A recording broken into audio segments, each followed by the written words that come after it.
Assalamualaikum warahmatullahi wabarakatuh. Pada video kali ini kita akan menyimak tausiah dari Ustadz Dasat Latif yang berjudul Jangan Takut Sedekah ya. Langsung kita simak videonya. Semoga bermanfaat. Salli ala Sayyidina Muhammad wa ala alihi wa sahbihi ajma'in. Amma ba'd. Faqad qala Allah subhanahu wa ta'ala fi kitabil karim wa huwa asdaqul qailin. A'udzu billahi minasyaitonir rajim. Bismillahirrahmanirrahim. Ya ayyuhalladzina amanu taqullaha haqqa tuqatih wa la tamutunna illa wa antum muslimun. Wahai orang-orang yang beriman, bertakwalah kalian kepada Allah dengan sebenar-benarnya takwa, dan janganlah kamu mati kecuali dalam keadaan beragama Islam. Ayat ini tiap Jumat dibacakan khatib. Dek nasa katok baju mae kodek na baca pakete. Tidak sah khutbah Jumat kalau khatib tidak membaca ayat ini. Jangan kamu mati kecuali dalam keadaan beragama Islam.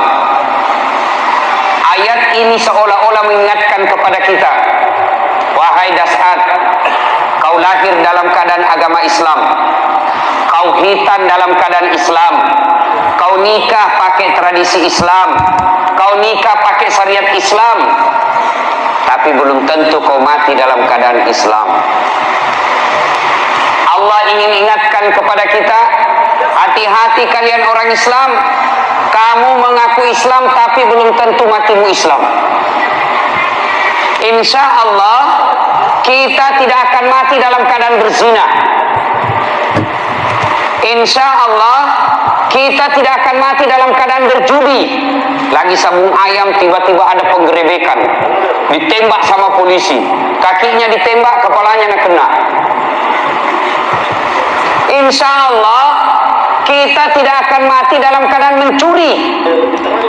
Tapi yang bisa membuat kita mati dalam keadaan kafir, habis memakan makanan haram. Contoh jinia, contoh jual bensin botolan, nah tulis bensin murni karena campur minyak tanah. Begitu ditanya, kenapa kau bilang bensin murni, nah kau campur minyak tanah? Apa nak bilang? Kan istriku nama murni, jadi ku tulis bensin murni. Pedagang penipu. Apalagi contoh jinia, contoh, jangan marah, contoh. Ada anak sekolah, buru-buru pergi kampus, buru-buru ke sekolah, dia langgar rambu lalu lintas, dikejar sama polisi, kasih singgah sama polisi. Kau melanggar. Kenapa kau langgar rambu-rambu? Kau tidak lihat? Saya lihat je Pak. Kenapa kau langgar? Saya tidak lihat ni. Ini pasal 250.000 denda. Bayar kok. Nah bilang ini anak SMP deh. Tak ada uangku Pak. Ini 50.000 ji. Coba buka dompetmu. 50 ji Pak. Sini 40. Ambil mako 10.000. Pak Cetom, polisi ambil anak sekolah. Ada begitu toh, biasa ada begitu.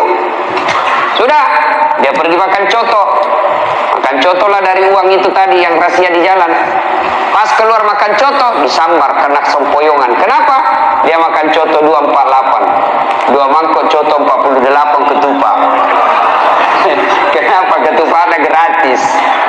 Pas tabrak motor, mati kafir ini orang. Kenapa?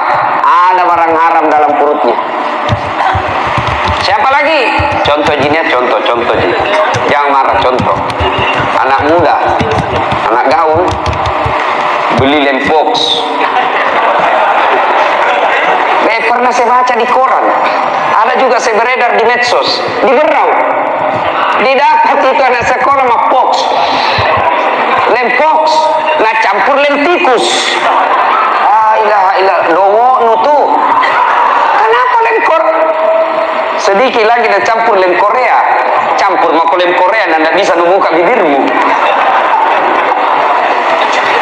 Habis minum ballo, vodka, whisky, Jennifer, Donald, topi miring, lempox, mabuk, ngambil motornya. Bayangkan mabuk setengah naik motor, dia tiang listrik nak kira aspal. Wah, mati kafir kau cilaka. Ada khamar dalam perutnya. Siapa lagi? Pedagang. Ada pedagang di sini?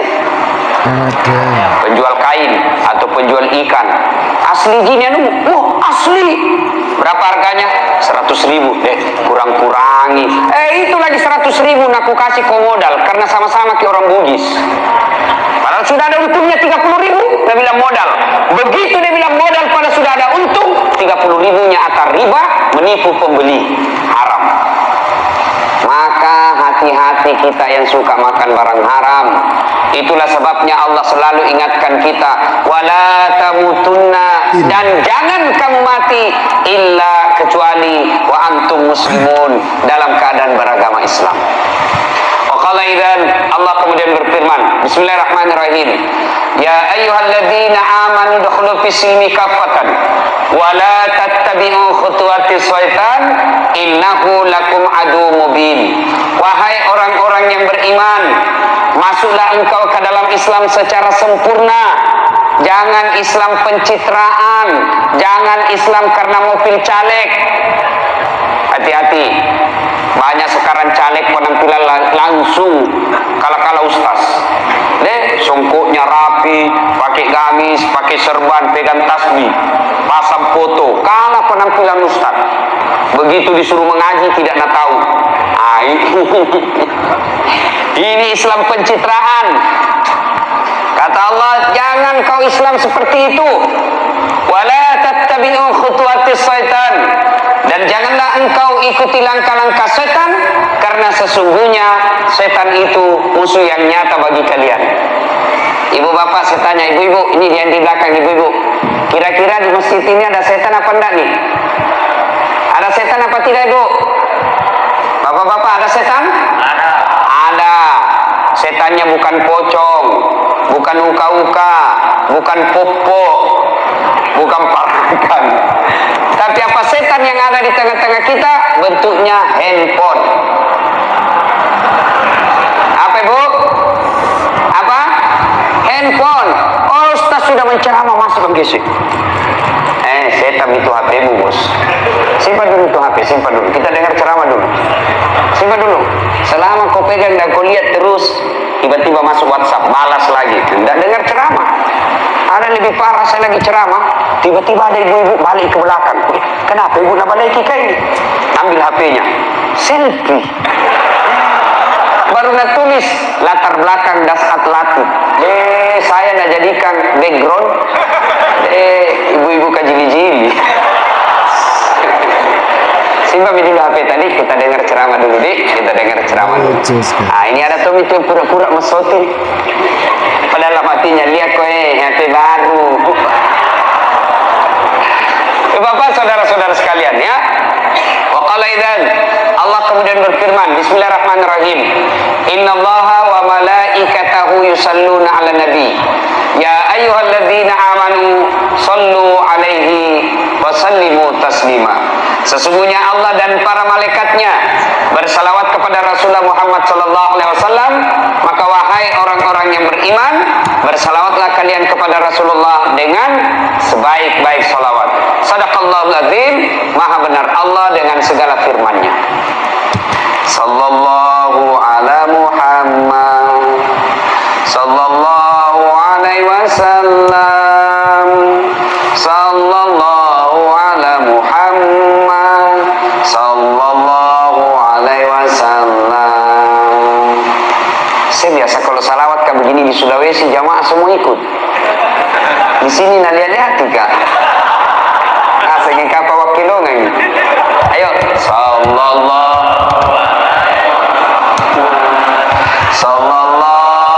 alaihi wasallam. Sallallahu ala Muhammad sallallahu alaihi wasallam. Jangan malas salawat. Kita biasa salawat.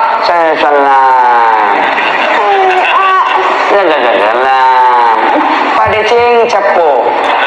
Sallallahu ala Muhammad wasallam.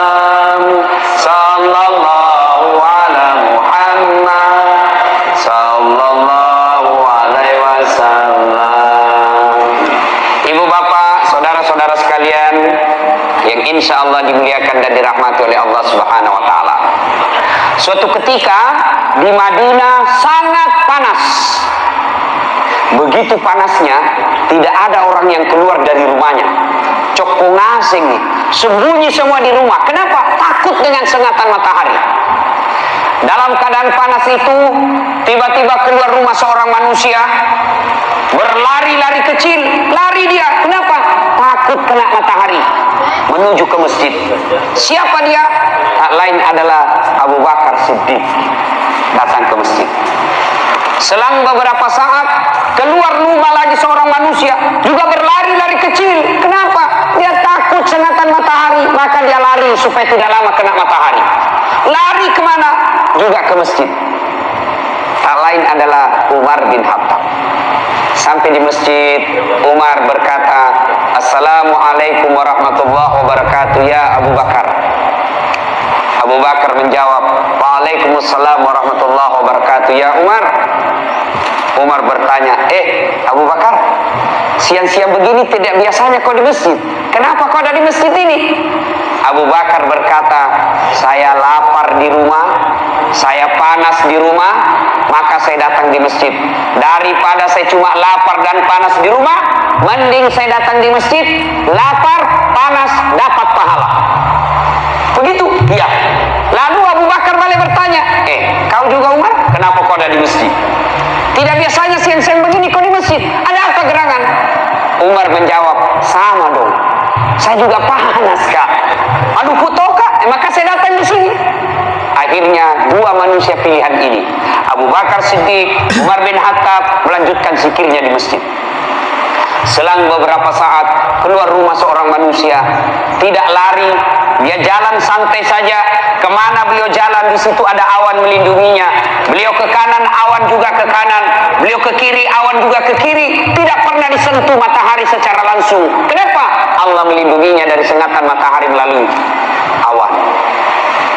Dia tak lain adalah Muhammad sallallahu alaihi wasallam. Sampai Nabi di masjid, Assalamualaikum warahmatullahi wabarakatuh.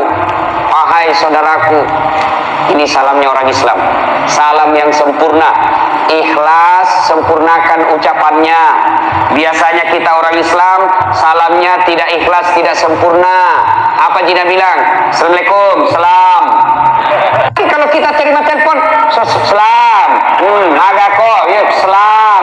Apa itu bos?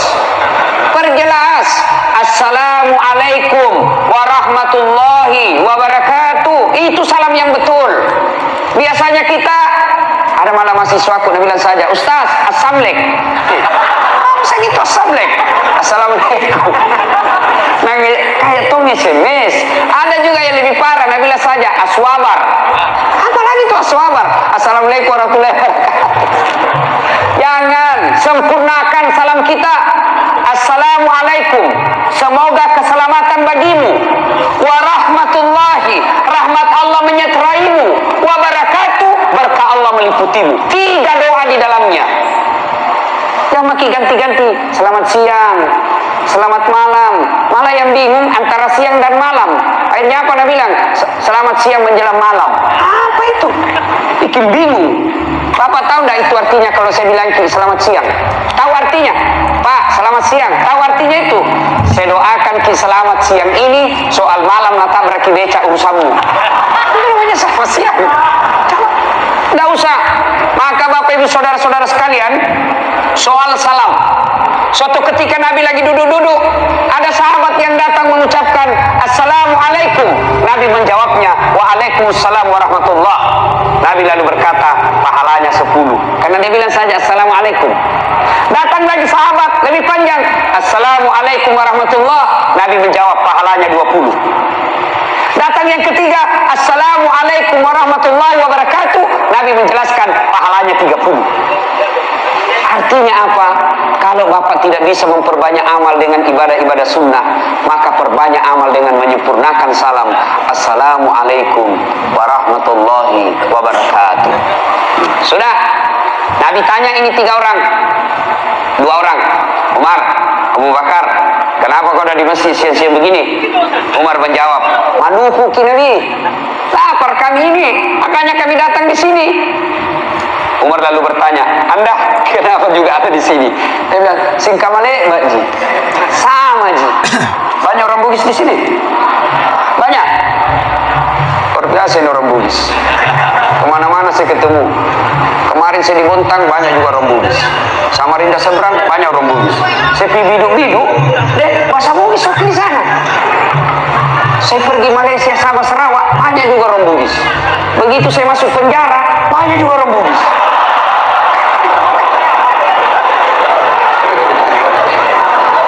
Bapak, saudara-saudara sekalian. Nah, sudah. Ini orang Bugis jago ini, Pak. Tidak mau dikalah sama Udin. Pernah dengar Udin sedunia? Pernah? Udin sedunia. Orang Bugis punya ambok sedunia. Ambok yang banyak rezekinya namanya ambok dande. Ambok yang beruntun terus kalau berbisnis, ambok upe. Ambok yang banyak di bengkel, ambok tang.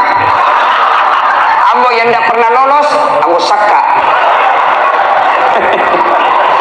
Ambok yang banyak di toko perhiasan, ambok intang. Ambok yang suka naik di tamannya, ambok ente. Bapak, saudara-saudara sekalian, ditanya Nabi sama Umar, ya Rasulullah, Anda juga siang-siang begini kok ada di masjid, ada apa? Nabi menjawab, sama Jaki, saya juga lapar dan panas, makanya saya datang ke sini. Akhirnya mereka melanjutkan ibadah. Selang beberapa saat, Umar punya usul. Ya Rasulullah, bagaimana kalau kita ke rumahnya Abu Ayyub? Abu Ayyub Al-Ansari. Abu Ayyub ini ketika Nabi hijrah dari Mekah ke Madinah, Abu Ayyub lah orang pertama yang menyambut Nabi dengan rumah yang bagus, ditawari rumah. Abu Ayyub Al-Ansari juga inilah yang menyeberang ke Turki sekarang, dulu namanya Istanbul, Konstantinopel, sekarang namanya Istanbul, dulu namanya Konstantinopel. Inilah Abu Ayyub Al-Ansari jalan ke sana untuk tinggal dan menaklukkan Konstantinopel pada saat itu, tapi tidak sempat ditaklukkan pada saat itu. Abu Ayyub, baru-baru saya dari Turki dan saya sempat sholat di masjid itu yang ada di dalam Abu Ayyub Al-Ansari. Nah, Bapak, saudara-saudara sekalian, Abu Ayyub ini hebatnya, dia di Madinah kaya, malabo, kaya, dermawan, kaya, suka bantu orang. Tidak seperti kita sekarang, kaya, pelit, kaya, seke, kaya, kikir galang, kaya, seke. Ada di sini kaya seke? Ada? Ada? Ada enggak orang kaya pelit di sini? Ada? Tidak ada? Kita buktikan nanti kalau diedarkan celengan. Jangan memang kau tinggalkan masjid. Yang tinggalkan masjid saya doakan kanda lagi. Dan yang kau tinggalkan kita buktikan nanti. Siapa yang tidak isi celengan berarti seke. Keluar memang bambu. Asal dia memang nih. Bapak, saudara-saudara sekalian. Nah, Abu Ayyub ini hebatnya kaya dermawan. Maka Nabi, Abu Bakar, Umar datang ke rumah Abu Ayyub. Assalamualaikum warahmatullahi wabarakatuh. Tidak ada jawaban. Ulang lagi. Assalamualaikum warahmatullahi wabarakatuh. Tiba-tiba salam dijawab oleh perempuan. Waalaikumsalam warahmatullahi wabarakatuh. Sini Ki, masuk Ki. Ya Rasulullah. Gembira ini ibu-ibu. Istrinya rupanya Abu Ayyub. Lalu istrinya Abu Ayyub berkata, ya Rasulullah, tamaki mai. Masuk Ki. Nabi bertanya, mana suamimu? Oh, baru saja dia keluar, tapi sebentar lagi akan datang. Taman nih, masuk Ki, sambil menunggu sini. Nabi bersabda, tidak boleh kami masuk ke rumahmu tanpa izin suamimu. Saya ulang, tidak boleh kami masuk ke rumahmu tanpa izin suamimu. Padahal ini Nabi, manusia pilihan, tidak mau masuk ke dalam rumah karena tanpa izin suami yang punya rumah. Ini yang banyak dilanggar perempuan sekarang. Begitu pergi suaminya langsung telepon sama SMA-nya dulu. Datang kok. Pergi nih, cepat kok. 20 menit selesai nih. Coba, Bu. Halo Ibu. Bu, dengar baik-baik Bu. Tidak tidak boleh atau haram memasukkan laki-laki lain di rumah ibu tanpa izin oleh suami. Bagaimana kalau sepupu satu kalinya Ustaz? Tidak boleh. Sepupu dua kali? Tidak boleh. Sepupu lain kali? Lebih tidak boleh lagi. Sekarang ini banyak melanggar ini perempuan. Sudah hilang ketaatannya kepada suami.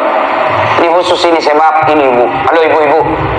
Ibu, yang paling banyak sebab ibu nanti masuk neraka gara-gara tidak taat sama suami. Istri sekarang Akutu Paballo ada semua itu jenis sedo di dalamnya. Nah kira barangkali tembok itu bukan kuning, biru, abu-abu, coklat. Kira sudah tahu perhatian istri. Coba suaminya disiksa. Baik nih kalau berdandan baru rajin. Ini rajin berdandan malas. Istri seperti ini susah masuk surga ibu. Bu dengar, yang namanya istri jangankan keluar rumah tanpa izin suami. Puasa Senin Kamis saja, puasa Senin Kamis tanpa izin suami haram. Dengar, puasa sunnah tanpa izin suami haram. Misal pengantin baru, suaminya cuti Senin, langsung istrinya puasa hari Senin. Jangan puasa kalau suami tak cuti baru pengantin baru. Jangan kau ketawa anak muda, ini urusan orang tua. Mengerti jadi maksudnya toh? Boleh itu is. Bahkan ibu bapak saudara-saudara sekalian, kalau ibu tetap misalnya suami tak, bu pulang ke ini, kenapa? Naik spanding. Dia bilang puasa kah pak? Ketika dia lanjutkan puasanya, bukan dia dapat pahala, tapi laknat Allah bagi perempuan ini. Makanya bu, tidak boleh itu kita tidak taat. Bagaimana kalau suamiku pabotor Ustaz? Suamiku peselingkuh, suamiku tidak sholat, suamiku tukang judi, urusannya dia dengan Allah. Ibu tidak punya dosa. Itu enaknya jadi perempuan. Itu enaknya jadi perempuan. Perempuan itu tidak bertanggung jawab dosanya kepada suami. Beda kami suami, meskipun suaminya ustaz, suaminya penghafal Quran, tapi istrinya tidak pakai jilbab, istrinya tukang gosip, istrinya suka bertengkar sama tetangga. Sebelum istrinya masuk neraka, suaminya dulu di depannya. Hati-hati pak, satu saja susah diurus, apalagi mau poligami. Banyaknya orang sekarang tidak mampu, dia mampu, tidak mau berkurban, padahal dia mampu. Sebaliknya, dia tidak mampu, mau poligami. Ini ketawa lagi, ini bapak-bapak kalau poligami, dan setuju berani ki. Coba nih, ibu-ibu, mari nih ibu-ibu kalau kita cerita poligami. Terus sama Pak Guru salah si Ustaz sih. Bukan Pak Guru salah, dijelaskan saja. Bapak-bapak jangan coba-coba kalau tidak bisa ngurus.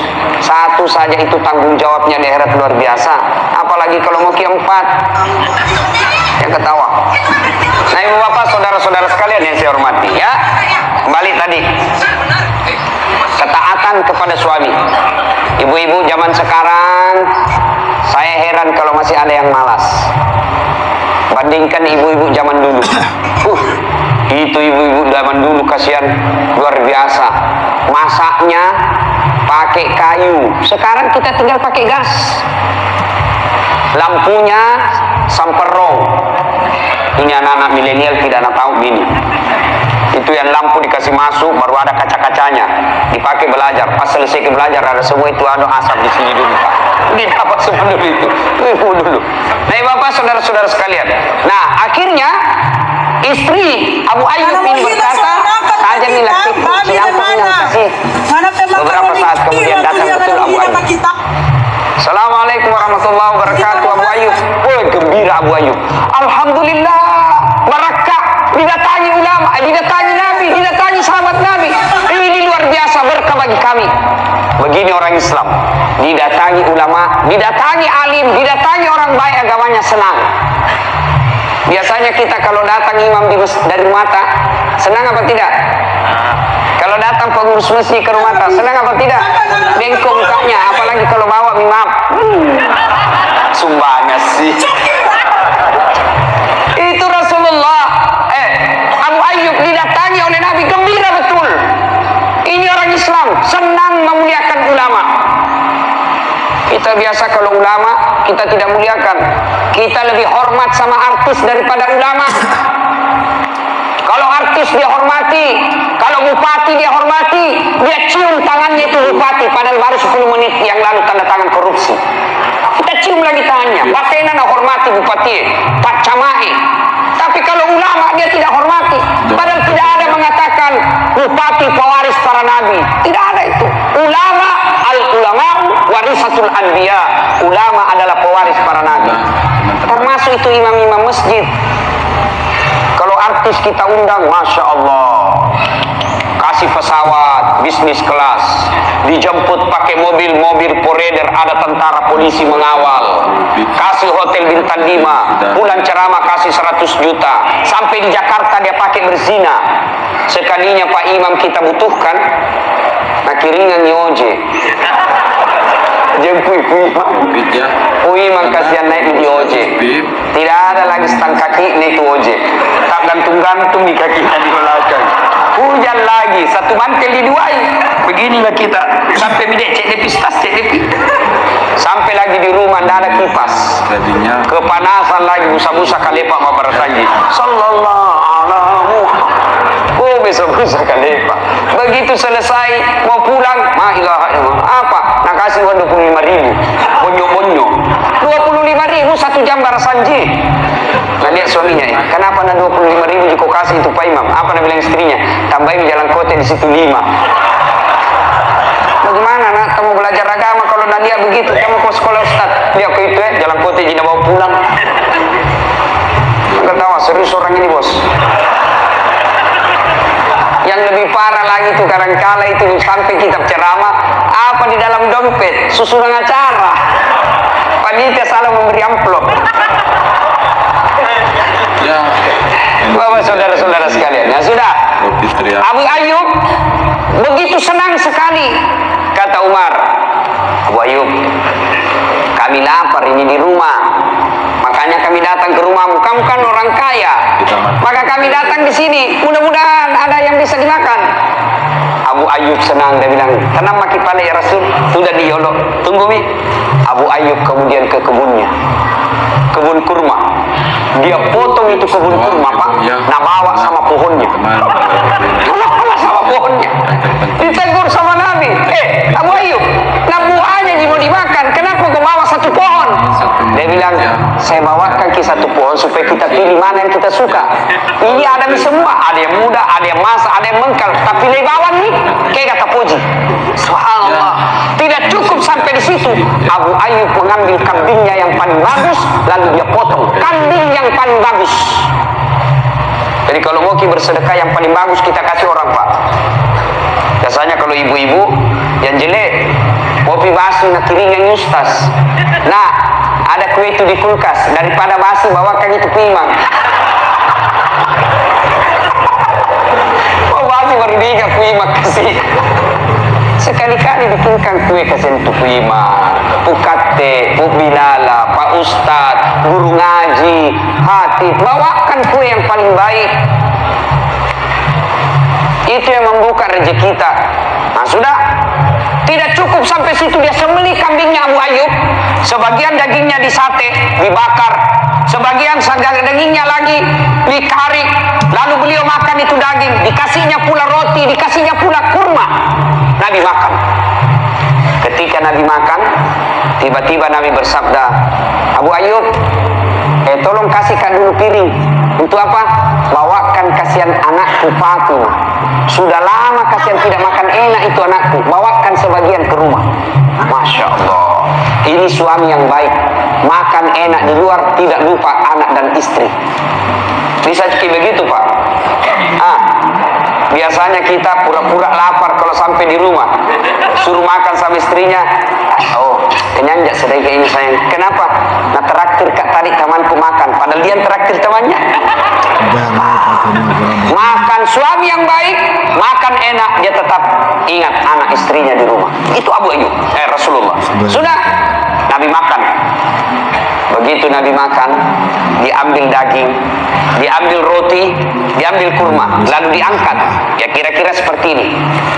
Nabi angkat seperti ini. Nabi lalu bersabda, saudara-saudara sekalian, tadi kita keluar rumah dalam keadaan lapar. Tadi kita keluar rumah dalam keadaan perut kosong. Tapi alhamdulillah, segala puji dari Allah, kenyang maki semua. Mana nih watata? Ada semua misinya perut tak? Kata Nabi. Nabi mengulangi sampai berkali-kali. Tapi ingat, tidak setetes pun, tidak sesuap pun, tidak sekunyah pun yang langsung di leher tak, yang lewat di leher ini bebas dari tanggung jawab kita di akhirat kelak. Semua yang masuk ini nanti dimintai tanggung jawabnya di hadapan Allah Subhanahu wa Ta'ala. Kejadian inilah kemudian turun firman Allah. Bismillahirrahmanirrahim. Al-yawma nahtimu ala afwahihim wa tukallimuna aydihim wa tashhadu arjuluhum bima kanu yaksibun. Sadaqallahul adzim. Di akhirat kelak, pada hari akhirat kelak, tangan mereka, kaki mereka, kulit mereka apapun diberi kekayaan, diberi kesehatan atas nikmat yang Allah berikan kepada mereka. Nah, ibu bapak, saudara-saudara sekalian yang saya hormati, apa hikmah dari kisah ini? Apa pelajaran yang bisa diambil dari kisah ini? Pertama, ternyata dalam rumah tangga tidak ada satupun yang tidak ada masalahnya. Nabi manusia pilihan, doanya pasti dikabulkan Allah, doa apapun beliau minta pasti dikasih Allah. Tapi ternyata dalam rumah tangga beliau pun sering mengalami kelaparan. Nabi itu lapar juga, apalagi kita. Dalam rumah tangga pasti ada masalah. Contoh, sebelum menikah, setelah menikah, apa masalah kita? Mau punya rumah. Sudah punya rumah, selesai masalahnya? Belum. Bayar cicilannya. Tuh. Sudah lunas, selesai masalahnya? Tidak. Jelek lagi dilihat rumah tak, mau lagi diganti. Dalam rumah tangga tidak ada orang yang tidak ada masalahnya. Contoh lagi, istri. Pak, istri cantik, kita kira bukan masalah. Istri cantik nagoda orang, Pak, masalah. Berarti bagus kalau jelek istri, Ustaz. Jelek istri nahina orang, masalah. Kita lagi yang malu jalan sama dia, dulu sama kode, dulu sama kode. Pak Masiriki majai tapana. Istri cantik masalah, istri jelek masalah. Berarti bagus kalau tidak ada istri. Lebih masalah lagi. Iya tak? Ada istri masalah, tidak ada istri masalah. Tidak ada orang tidak ada masalahnya. Ya. Nah, bedanya Nabi ketika ada masalahnya, beliau datang ke masjid. Coba Umar, Abu Bakar lapar di rumahnya, kepanasan di rumahnya, kemana? Datang ke masjid. Berarti kalau ada masalah dalam rumah tangga, datang ke masjid, mengadu kepada Allah. Tapi kita ada masalah ke masjid, bukan. Ada masalah doa, bukan. Ada masalah sholat, bukan. Ada masalah apa? Ambil handphone, update status, langsung update. Nah, jelekkan suaminya. Tak kusangka kau begitu romantis waktu kau pacarika. Setelah ada anakmu kasarmu minta ampun. Nah, itu begitu kita sekarang. Ditelepon suaminya tidak ada jawaban. Telepon 2 hari tidak ada jawaban. Langsung update status. Di mana di kau? Update status lagi. Kesepian banget. Langsung dia bilang, kawannya melihat statusnya, boleh juga tuh diganti. Coba, tidak ada itu kita berdoa di status. Kita ada masalah selalu berdoa. Tapi di mana status? Pergi suaminya cari nafkah, update status lagi. Semoga Allah melindungi suamiku. Siapa ajar kita berdoa di status? Sibuk nih tuh Tuhan mau baca status tak? Tidak ada itu berdoa. Lalu berdoa kemana? Paling baik ada masalah, datang ke masjid, rumahnya Allah, minta pertolongan kepada Allah. Di masjid adalah tempat paling mustajab kita berdoa. Datang lagi ke masjid. Dan itu masjid terbuka 24 jam. Nggak tahu kalau ini. Ada juga itu masjid kunci. Kenapa? Karena banyak pencuri. Biar celengan masjid nak curi juga. Lah cilaka. Nak buat apa kau tuh? Bapak saudara-saudara sekalian, hikmah pertama, tidak ada orang yang tidak ada masalahnya. Dan ketika ada masalah, datang ke masjid. Alhamdulillah ini masjid Pak selalu ramai. Alhamdulillah. Apalagi kalau subuh, penuh ini masjid Pak. Sampai di luar, tidak ada di dalam. Baru DP kiri-kiri. Kenapa orang malas sebenarnya pergi ke masjid Pak? Apa sebabnya? Satu, sebab orang malas ke masjid karena dia tidak lihat pahalanya. Coba kalau dilihat pahalanya, diumumkan sama panitia masjid, siapa yang datang berjamaah dikasih pulsa 200.000. Sholat subuh jam 5 Pak, setengah 4 sudah penuh masjid. Karena lihat pahalanya. Karena tidak dilihat pahalanya, maka masjid sepi dari jamaah. Yang kedua, apa juga yang kadang-kala membuat orang malas ke masjid? Kalau masjid itu terlalu mendoktrin satu paham sehingga paham orang lain dia salahkan. Ada juga itu masjid begitu. Ini kaligrafi bid'ah. Ada itu Ustaz, bid'ah tidak boleh. Maulid bid'ah. Isra Mi'raj bid'ah, masuk neraka. Masa orang gara-gara maulid masuk neraka, bos? Nenekmu punya neraka. Luas itu surga kau tidak mau kasih masuki. Sekarang banyak ini yang mulai begitu. Belajar agama baru 3 bulan belajar agama, itu pun di YouTube. Baru 3 menit habis kuotanya. Tidak lengkap dia belajar. Lalu gara-gara itu dia belajarlah dia bahwa bid'ah, doa bersama selesai sholat bid'ah, tidak ada pada zaman Nabi. Jabat tangan selesai sholat sesat. Masa gara-gara jabat tangan kita sesat? Ceramahnya juga ceramah bikin takut-takut. Apa judul ceramahnya? Kesalahan-kesalahan orang yang berjamaah. Orang disuruh datang berjamaah, nah kasih salah-salah terus dia. Kesalahan-kesalahan orang yang sholat. Kenapa orang sholat kau kasih salah-salah? Mestinya judul ceramahmu kesalahan orang yang tidak sholat. Kesalahan-kesalahan orang yang kurban. Kenapa orang kurban kau kasih salah? Tidak ada itu begitu. Sholat seolah-olah dia saja punya masjid. Itu akhirnya orang malas datang ke masjid. Khutbahnya hanya bikin salah saja. Neraka terus, kamu dibanting, dilipat, ditusuk perutmu, masuk ke lehermu, digunting lidahmu. Dia bilang anak muda jangan ke masjid, dia bikin takut-takut. Bagaimana orang mau ke masjid? Yang azan orang tua sudah pensiun. Ayolah cana. Dia bilang anak muda, iya sih, roh, iya sih. Nah, apalagi imam yang selalu imamnya panjang bacaannya. Ada juga itu imam begitu. Kalau dia jadi imam deh lampek na bacana. Nah, bila anak muda tidak mau ke masjid Ustaz. Kenapa? Itu imam salat subuh surah Yasin na bagi 2. Malampek ada cikali.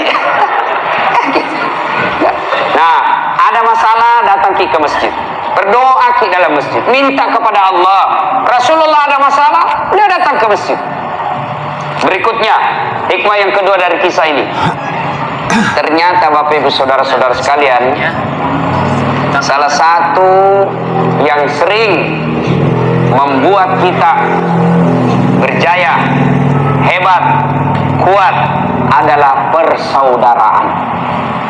Coba lihat tadi, Abu Bakar, Umar, Rasulullah Muhammad SAW lapar, solusinya apa? Beliau bisa kenyang, tidak dengan membeli roti, tidak dengan beli kurma, tapi apa? Persaudaraan. Maka orang kaya punya saudara kepada orang miskin. Orang miskin punya saudara orang kaya, saling mengasihi. Rasulullah tadi lapar, Abu Bakar, Umar lapar, dibantu oleh orang kaya dengan persaudaraan sesama muslim, yaitu Abu Ayyub Al-Ansari. Kita juga hanya orang kaya di Berau, banyak juga orang miskin. Maka orang kaya bersaudara kepada orang miskin bersaudara kepada orang kaya. Orang Islam Indonesia bersaudara kepada orang Islam yang ada di Palestina. Orang Islam yang ada di Berau bersaudara dengan orang Islam yang ada di Al-Quds. Gimana caranya? Tolong mereka. Bagaimana cara menolongnya? Hikmah ketiga dari kisah tadi yang kita dengarkan adalah bersedekah. Alhamdulillah, saya lihat ini muka kamu, semua muka rajin bersedekah. Halo, Assalamualaikum. Kita buktikan saja nanti. Ya, yang kau ketawa bos, serius orang ini. Ini ketika kita bicara sumbangan langsung pucat. Bu, Dan halo ibu, bu, tanggal 42 atau itu mas yang ada di tangan tak, kalau kerja gelang yang ada di lengan tak, itu belum tentu ibu punya. Mati mendadak ki, menantu yang punya. Ya kalau menantu tak baik agamanya, kalau dia juga tidak bagus agamanya, hancur kita. Pak, halo bapak-bapak, rumah tak yang mewah itu belum tentu kita nikmati sampai mati. Ya, begitu kita mati mendadak kena serangan jantung, siapa yang punya itu rumah? Siapa yang punya? Anak, iya kalau anak tak anak baik.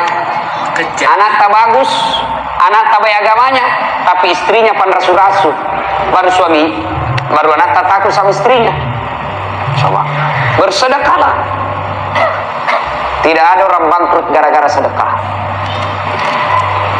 Itu kalau orang kaya mau pak, tosogi namelu pak, kaya kita orang miskin, kalah kita orang miskin pak. Kalau orang kaya mau, coba orang miskin tahajud, orang kaya juga bisa tahajud. Orang miskin tadarus, orang kaya juga bisa tadarus. Orang miskin puasa Senin Kamis, orang kaya juga bisa puasa Senin Kamis. Orang miskin datang berjamaah, orang kaya juga bisa datang berjamaah. Tapi begitu orang kaya bangun masjid, diam-diam maki kita, tidak ada uang tak. Orang kaya bersedekah, kita diam-diam, tidak ada uang. Maka orang kaya yang pemurah diriwayatkan kelak nomor 1 masuk surga. Ini ada kisah dalam kitab Tanbihul Ghafilin. halo Assalamualaikum Di depan pintu surga ada 4 manusia yang masing-masing mau masuk ke dalam surga nomor 1. 4 manusia. Siapa mereka? 1, orang kaya yang pemurah. 2, haji yang mabrur. 3, orang mati syahid. 4, ustadz, ulama. jadian lagi Bertengkar mereka dalam pintu surga, di depan pintu. Dia bilang orang kaya, saya dulu. Begitu orang kaya mau masuk, dia bilang ini orang yang mati syahid, saya dulu. Bertengkar, akhirnya Allah, hei Jibril, kau turun periksa itu orang.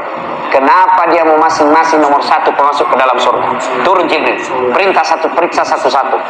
Tersangka pertama, maju. Kenapa kau mau masuk ke dalam surga nomor 1? Jibril, saya dulu mati syahid membela agama Allah di Palestina. Katanya orang yang mati syahid nomor 1 masuk surga. Katanya, ditanya sama Jibril, siapa kasih tahu kok? Ustaz. Tidak boleh kulumbai ustazmu, mundur kok. Dosa kau melumbai gurumu, mundur. Panggil orang kedua, kau kenapa mau masuk ke dalam surga nomor 1? Jibril, saya dulu haji mabrur, bukan haji kajili-jili. Mana itu haji kajili-jili? Haji Pak Domeng. Mana itu haji lomba domen nomor 1? Malam pengantin diumumkan, juara domi malam ini hadiah 17 inci televisi. Pemenangnya adalah Haji Baco pasangan Haji Bedlu. Haji lomba Pak Domeng. Itu haji kajili-jili itu. Ini haji mabrur. Katanya haji mabrur nomor 1 masuk surga. Katanya, siapa kasih tahu kok? Ustaz. Nah, mundur kok. Tidak boleh kelumbai ustazmu. Panggil orang ketiga, kamu kenapa mau masuk ke dalam surga nomor 1? Jibril, saya dulu kaya kak. Alhamdulillah kekayaanku saya bantu orang miskin. Katanya orang kaya yang pemurah nomor 1 bedek masuk surga. Katanya, saya juga tidak tahu. Nabi bilang Jibril, siapa kasih tahu kok? Nabi bilang Ustaz. Sama, mundur kok. Tidak boleh kelumbai ustazmu. Mundur. Tanya orang keempat, kamu kenapa mau masuk ke dalam surga nomor 1? Dia bilang, saya itu tadi ustaznya cerita ini tadi. Saya lah Ustaz Dasat. Oh, kau Dasat? Oh iya. Tadi balik masuk aku. Sudah saya. Tinggal beberapa langkah sampai masuk surga. Tiba-tiba, astagfirullah. Kenapa lagi kau istighfar? Jibril, betul saya dakwai mereka. Betul saya nasihati mereka. Betul saya kasih tahu mereka. Tapi saya jadi ustadz karena ada orang kaya kasih saya uang beli buku. Saya jadi ustadz karena ada orang kaya bangun masjid tempat saya dakwah. Saya jadi ustadz karena ada orang kaya bangun sekolah tempat saya nuntut ilmu. saya jadi ustadz karena jasa-jasanya ini orang kaya. Saya malu dahuluin orang kaya. Biarlah orang kaya yang pemurah dulu masuk ke dalam surga. Akhirnya disepakati di akhirat, orang kaya yang pemurah nomor 1 masuk ke dalam surga. Orang kaya yang pemurah. Orang kaya yang sekke kikir galap aku jambah. Nomor 1 tonja aku masuk kemana? Ke neraka. Pilih maki. Mana ciri-cirinya orang pelit? Orang pelit. Nah, ciri-ciri sudah setinaja, sudah sepantasnya, sudah sewajarnya berkurban, masih tidak mau. Mana buktinya orang mampu tapi dia tidak mau berkurban? Mana buktinya? Mana mereka? Siapa mereka? Nih, bapak-bapak yang punya handphone harga 2 juta. Pulsanya tiap bulan 100.000. Lalu tidak berkurban, bapak dipertanyakan keislamannya. Handphone saja 2 juta. Kambing di sini berapa? Berapa satu kambing di sini? 3 juta. Coba. Handphone saja bapak beli 2 juta. Pulsa tiap bulan 100.000. Berarti berapa kita bapak punya? Lalu beli kambing tidak mampu. Siapa lagi mereka ini yang dikhawatirkan berperkara di akhirat nanti? Perokok. Ada perokok di sini? Ada? Tidak ada dalam masjid. Dengar ini yang perokok ya, dengar serius saya ini. Bapak lihat tayangan tadi orang-orang Palestina, ya? Bapak lihat siapa yang membunuh saudara-saudara kita. Saya malah pernah lihat itu di medsos. Anak-anak di baris usia belasan tahun, kira-kira usia 8 tahun, 9 tahun, 11 tahun, diikat di tiang-tiang seperti ini, diikat tangannya, lalu datang tentara Israel, dia gerek semua lehernya. Itu bukan rekayasa karena ada videonya. Siapa yang lakukan? Orang Yahudi kepada orang Islam. Bapak tahu orang Islam yang ada sekarang di Al-Quds, yang ada di situ tinggal 100.000 orang. 100.000 orang saja lagi. Semua sudah keluar, tidak tahan disiksa. Coba, tahu tidak itu Palestina? Orang Yahudi dulu datang ke Palestina, ibaratnya, kalau tinggal di Tanjung Redep ini, Tanjung Redep, ya, cocok di Tanjung Redep namanya ini kota. Nah, dia tadinya hanya tinggal di pesisir sungai, sedikit saja, kira-kira hanya 10 kilo persegi dia miliki.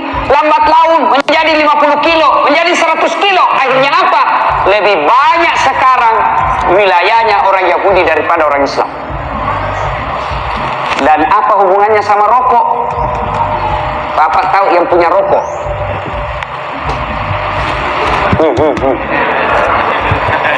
Tahu siapa yang punya itu rokok sekarang, Pak? Pabrik rokok yang punya sekarang Yahudi. Dan orang Yahudi itu, Pak, setiap ada penghasilannya 20% dia kirim ke negaranya untuk membangun negaranya, beli mobil, beli senjata itu yang dipakai tembaki anak-anaknya orang Islam. Jadi bapak yang merokok, setiap kali bapak beli rokok 1 bungkus, itu bapak sumbang uang 20% untuk orang Yahudi. Berhenti merokok, Pak. Saya serius. Kalau tidak jalan otakku kalau tidak merokok, kau Ustaz. Bale-bale kok.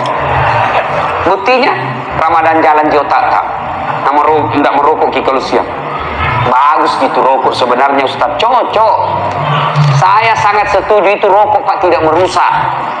Tidak ada itu merusaknya itu rokok, selama dia tidak ketemu api. Boleh nih, yang penting jangan kasih ketemu api. Tidak merusak itu rokok. Yang penting jangan kasih api. Kalau dia sudah ketemu api, maka solang ini. 9 pagi ini. Orang perokok biasa juga saya lihat kurang kerjaan, sandar-sandar. Itu jenis kerja 10 menit. Sekali-kali hisap, kunyah. Jamara, Pak, ya, jamara ya. Yang perokok berdoa mulai malam ini, Pak. Ya Allah, sembuhkan saya dari candu rokok pembeli rokokku saya sumbang ke Palestina. Itulah yang Bapak miliki. Pak, harta kita itu ada 3 yang tidak bisa diambil orang, kata Nabi. Telu bawang yang roh kita miliki. Apa? 1 yang habis kita makan, 2 yang telah kita sedekahkan di jalan agama Allah, 3 yang hancur kita pakai. Itu saja. Lain dari itu bukan kita punya. Dan percaya Pak, tidak ada orang bangkrut gara-gara sedekah. Cari orang yang ada di Berau ini. Pernah kita dengar, Ustaz, itu yang di ujung pasar kaya sekali dulu itu yang besar rumahnya, kaya dulu itu, tapi karena rajin sedekah bangkrut. Tidak ada toh? Yang bangkrut gara-gara apa? Selingkuh. Bukan poligami ya, selingkuh. Apa gara-gara bangkrut? Narkoba. Bangkrut gara-gara apa? Judi. Bangkrut gara-gara apa? Mabuk-mabuk. Tidak ada orang bangkrut bangun masjid. Dan percayalah Pak, orang kalau bersedekah diganti. Saya selalu yakini itu Pak. Coba percaya kita Pak. Kenapa kita miskin selama ini? Karena suka kita minta-minta. Kenapa kita miskin selama ini? Karena malas kita sedekah. Kalau saya bantu Islam Palestina, apa nanti besok dia makan anakku? Urusan Allah. Kenapa kita miskin? Karena kita selalu berpikir, bagaimana saya besok, bagaimana saya bulan depan. Marah Allah, bacaikun Allah Ta'ala. Magai, Bapak tidak percaya Allah Maha Kaya. Keluarkan saja. Selama kita berjihad fisabilillah, tidak mungkin biarkan Tuhan miskin. Tidak mungkin. Kenapa kita miskin? Karena selalu kita berpikir, saya miskin, saya miskin, saya miskin. Nah, kasih miskin ke Tuhan. Kenapa? Allah memang berfirman, Ana inda sanni abdi bi. Saya tergantung sangkanya hambaku. Kalau dia sangka kaya, kaya kok. Kalau dia sangka miskin, miskin kok. Ibrahim alaihissalam, ketika diperintah pergi dakwah, Ibrahim alaihissalam bertanya, Ya Allah, siapa yang kasih makan anakku? Tiga pandai anakku. Allah berfirman, saya Maha Kaya. Belah itu batu di depanmu, dibelah batu. Apa yang keluar? Ulat. Tahu ulat? Tahu ulat? Bahasa Perancisnya oli. Dalam batu. Allah sampaikan kepada Ibrahim, kau lihat itu ulat. Tidak ada tangannya, tidak ada kakinya, tidak sarjana, bisa hidup dalam batu yang sangat keras. Siapa yang jamin rezekinya? Saya Tuhanmu yang Maha Kaya. Jangan kau cemas. Coba. Ibu-ibu, saya tanya ke adik-adik, saya tanya, pernah lihat cicak? Pernah lihat cicak? Apa namakan cicak? Apa namakan? Masuk akal enggak? Cicak tidak bisa terbang. Makan nyamuk yang bisa terbang. Bagaimana akalnya itu? Tidak masuk akal Pak. Iya. Bagaimana caranya? Tidak masuk akal. Satu terbang, satu di dinding. Masih ingat lagu waktu kecil? Cicak-cicak di dinding, diam-diam merayap. Datang. Tidak dikatakan cicak lompat terbang. Tidak. Nah, bilang apa? Cicak-cicak di dinding, diam-diam merayap. Datang itu nyamuk yang datang yang masuk ke mulutku. Coba. Allah yang perintah itu nyamuk masuk ke mulutnya cicak. Coba. Kenapa kita miskin Pak? Karena kita tidak mau bersedekah. Maka malam ini kalau Bapak mau kaya, sedekah Pak. Kalau ada wantak jangan kasih pulang. Saya serius, jangan ketawa. Serius ini Pak, pasui Pak. Percaya ke Allah pasti ganti. Saya sering sekali lakukan itu. Contoh lagi, sebelumnya itu yang saya cerita tadi. Selesai lebaran, hari keempat selesai lebaran. Saya pergi kantor. Tiba-tiba di depan kantor ada penjual ikan. Penjual ikan ini biasanya kan pakai motor nih, sekarang pakai sepeda paling tidak. Ini jalan kaki, gerobak. Ikan yang dia jual, busuk. Saya bilang, siapa mau beli ini? Saya panggil lah, Dayang, sayang kaki. Singgahlah dia, siapa kate? Berapa harganya? Saya bilang, 100.000. Bungkus ki, sudah ada bungkus. Ku kasih uang 100.000. Kasih mak, ya maki kasih ke ikan, bawa maki pulang kita makan sama keluarga. Sudah, nak cium lah itu uang, nak cium itu uang 100.000 sambil berdoa, ya Allah mudahkan rezekinya, puang ya kasih panjang umurnya, murahkan rezekinya. Pergilah. Itu kira-kira jam 8 pagi. Jam 1 siang saya pergi ceramah di Hotel Clarion. Acaranya Pak Menteri Pertanian, Pak Amran Sulaiman. Sampai ceramah halal bihalal. Tidak ada Pak Menteri. Saya WhatsApp, Pak Menteri, tidak ada di sini. Saya mau ketemu ini. Sakit kau Ustaz. Ketemu di rumah nanti Ustaz. Selesai acara langsung ke rumah. Baik Pak Menteri, saya siap ke sana. Selesai acara saya ke rumah beliau. Sampai di rumah beliau cerita-cerita, mau maghrib, saya bilang, "Tabe Pak Menteri, mau mie Hasan, saya mau pulang dulu." Saya bilang, "Pak Menteri, tunggu dulu Ustaz. Buru-buru Kak Pak Menteri, tunggu dulu 2 menit saja." Dalam hatiku, amam nih. Amam ini, aman lagi. Masuklah dia di kamar. Masuk di kamar, keluar, bawa bungkusan. Berapa yang saya kasih tadi tukang ikan? Berapa? 100.000. Begitu Pak Menteri keluar, bungkusan langsung nak kasih. Tapi Ustaz, ini tadi honornya yang ceramah di hotel. Sudah nih ada nih honornya nak kasih ke panitia. Pada dalam hatiku, cepat maki. Sudah sampai. Begitu saya naik mobil, buka. Berapa isinya? 25 juta. 100.000 saya kasih keluar, Allah ganti 25 juta. Percaya kita, maka keluarkan ini. Dan yang kita bantu Pak, bukan orang lain, saudara kita yang lagi menderita. Syukurnya bukan kita yang begitu. Syukurnya bukan kita yang rusuh. Bagaimana kalau kita yang rusuh? Biar banyak wanta, kalau rusuh di negara tak susah. Alhamdulillah. Sebagai rasa syukur kita, mari kita bantu. Ya mau berkurban. Ada yang mau berkurban tahun ini? Tahun lalu saya kurban di Berau Ustaz. Tahun lalu saya kurban di Bontang. Tahun lalu saya kurban di Sulawesi. Tahun ini kita kurban. Tidak usah kurban di Berau. Kurbannya di mana? Di Palestina. Bagaimana caranya? Uang harga kurban kita itu kasih ke panitia aman Palestina. Biar mereka yang sampaikan ke Palestina. Saya baru-baru pulang dari Turki.